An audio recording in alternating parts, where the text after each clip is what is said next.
শক্তি গ্রহণ করো, সঞ্চয় করো। অফি রাওয়ায়াতিন, অন্য একটা বর্ণনায় তিনি বলছেন আল কসদা তাবলুগু, মধ্যম পন্থা অবলম্বন করো, মধ্যম পন্থা অবলম্বন করো, গন্তব্যে পৌঁছতে পারবে ইনশাআল্লাহ। তো এই জন্য ইবাদতে বাড়াবাড়ি ছাড়াছাড়ি, একেবারে শুরু করছে তো শুরু করছেই, আবেগের জ্বরে ঘুমও নাই, বিয়ে সাথেও নাই, চলছে ইবাদত চলছে, সিয়াম সারাসারিও নাই।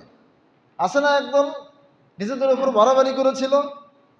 সম্মানিত উপস্থিতি, আল কসদ তাবলুগু, তিনি বলছেন মধ্যম পন্থা অবলম্বন করো, গন্তব্যে পৌঁছতে পারবে।